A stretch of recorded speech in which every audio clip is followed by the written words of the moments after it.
Bien-aimés dans le Seigneur, je vous souhaite encore la bienvenue dans cette émission, une émission consacrée à la parole de Dieu. Non seulement à la parole, mais à la méditation.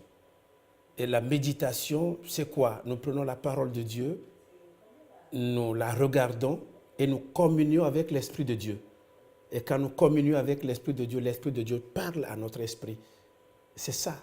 Et toute la foi chrétienne donc, est basée sur la méditation.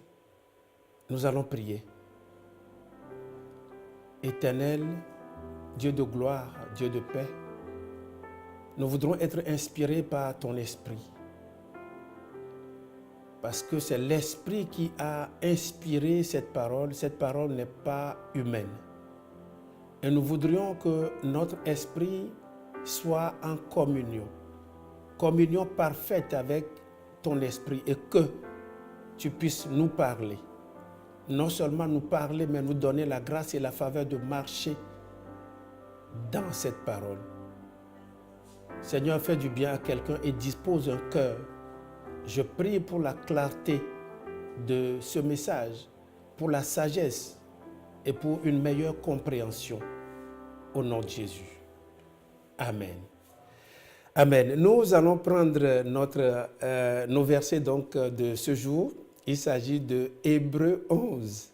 Un très bon chapitre, Hébreux 11. Donc aujourd'hui, nous lirons du verset 8 au verset 12. Vous pouvez suivre avec nous. Hébreux 11, 8 à 12. C'est par la foi qu'Abraham, lors de sa vocation, obéit et parti pour un lieu qu'il devait recevoir en héritage et qu'il partit sans savoir où il allait. C'est par la foi qu'il vint s'établir dans la terre promise, comme dans une terre étrangère, habitant sous des tentes, ainsi qu'Isaac et Jacob, les co-héritiers de la même promesse. Car il attendait la cité qui a deux solides fondements, celle dont Dieu est l'architecte et le constructeur. C'est par la foi que Sarah elle-même, malgré son âge avancé, fut rendue capable d'avoir une postérité parce qu'elle crut à la fidélité de celui qui avait fait la promesse. Verset 12. C'est pourquoi d'un seul homme déjà usé de corps naquit une postérité nombreuse, comme les étoiles du ciel, comme le sable qui est sur le bord de la mer et qu'on ne peut compter. Parole du Seigneur. J'imagine, on dit à Abraham, quitte ton pays. Dieu dit à Abraham, quitte ton pays, quitte ta patrie, quitte la maison de ton père. Et puis Dieu ne lui dit pas où il va. Ben, quand je me mets à sa place, tu es en France, tu entends la voix de Dieu, quitte la France, quitte la maison de ton père, quitte ta famille, vers un lieu que moi je vais te montrer après. C'est compliqué, compliqué. Et Abraham a regardé, mais il sait que c'est Dieu qui a parlé. Il a regardé, qu'est-ce que je peux prendre? Il a pris quand même son neveu. Je sais que nous, on prendra toute la famille. Est-ce que les enfants qui vont à l'école, tu les abandonnes par la foi, tu t'en vas à un lieu que tu ne connais pas. Et quand tu te mets en route, on te pose la question, où est-ce que tu vas? Tu prends ta valise, tu ne sais pas où tu vas, tu ne peux pas répondre. Il faut avoir la foi. Quand on appelle Abraham le père de la foi, on peut comprendre. Par la foi, il a obéi. Nous, chrétiens, quand nous prenons la parole de Dieu, quand nous prenons la Bible, c'est la parole de Dieu. Ce qui est écrit, nous devons marcher là-dessus. Sans savoir l'issue. Et Dieu honore sa parole. Dans Jérémie 1,12, il dit, il veille sur sa parole pour l'exécuter dans notre vie. Alléluia. La foi, c'est notre réponse par rapport à la parole de Dieu, la réponse de notre esprit par rapport à la parole de Dieu. Nous répondons et Dieu obéit. Quand nous obéissons à la parole, Dieu aussi obéit à sa parole. Et il s'est fait une chose, et Dieu ne peut pas briser sa parole. Avant de prier, il y a plein de choses qu'on peut encore regarder. Il est parti à un endroit qui ne lui était pas indiqué avant. Et quand nous prenons le verset 12, et je crois que je vais m'attarder un peu sur le verset 12 pour qu'on puisse prier. Même le 11 aussi inspire, je prends partie du 11. C'est par la foi que Sarah elle-même, malgré son âge avancé, moi je pensais que c'est l'homme qui avait la foi, mais la femme aussi. Moi je pensais que la femme avait rigolé seulement, elle n'a pas rigolé, mais elle a aussi la foi. Et cette foi a accompagné la foi de son mari. Malgré son âge avancé, fut rendue capable d'avoir une postérité parce qu'elle crut à la fidélité. Elle crut à la fidélité de celui qui avait fait la promesse. C'est pourquoi d'un seul homme, verset 12, déjà usé de corps, naquit une postérité nombreuse comme les étoiles du ciel. Je peux m'arrêter là. Usé de corps. J'imagine qu'il n'avait même plus la force. Et cette force même de procréer. Je crois qu'il ne faisait que dormir. Et on peut sourire à ça. Mais si la femme a rigolé, c'est parce que la femme sait que le monsieur ne peut plus rien, il n'a plus envie. Mais quand la promesse est venue, ils ont cru à la fidélité de Dieu. Alléluia.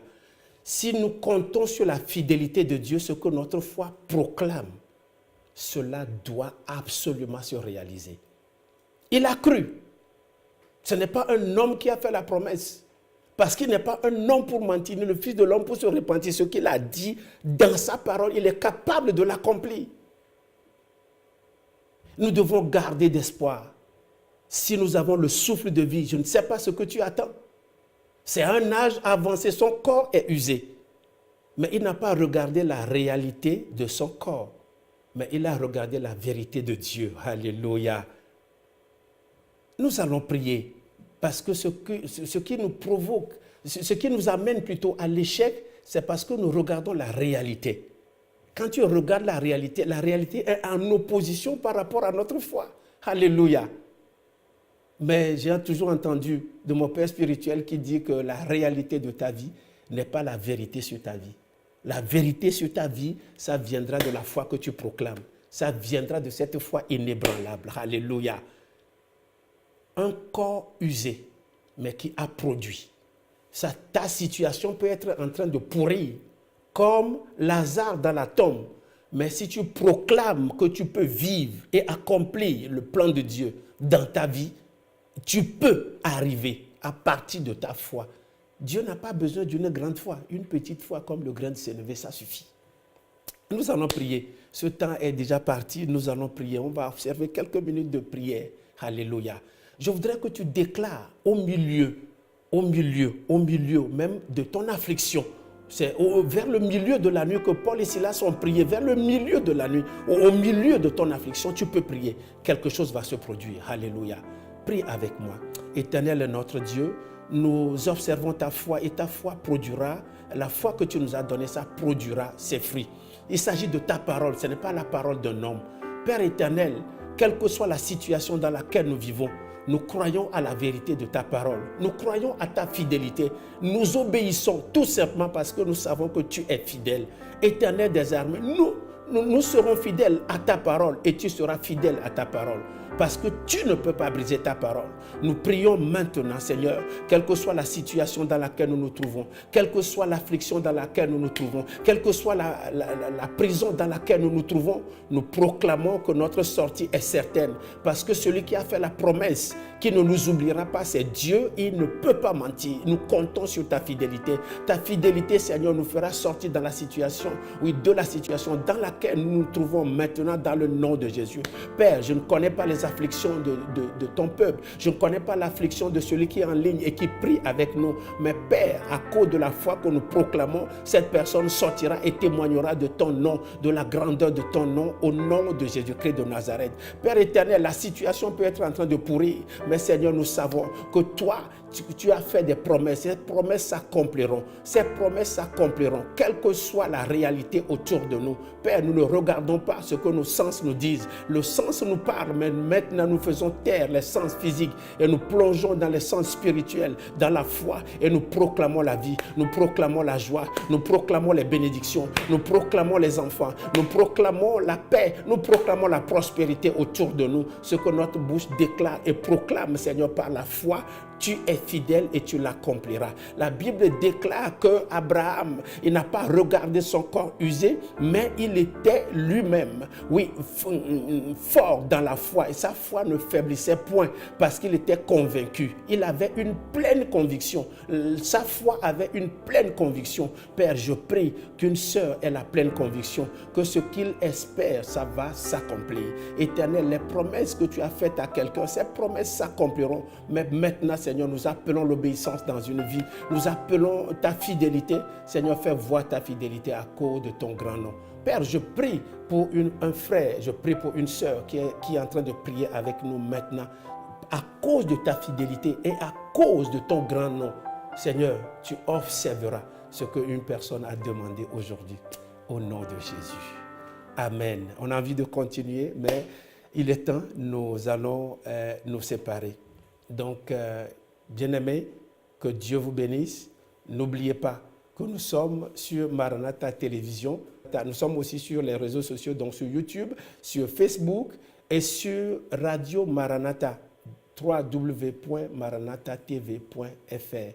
C'est une radio qui bénit de par le monde. Et cette chaîne est vue parce que sur les réseaux sociaux, nous sommes en train de parcourir les extrémités de la terre. Ne sois pas du reste, continue de nous suivre. Merci encore pour votre fidélité. Que Dieu vous bénisse.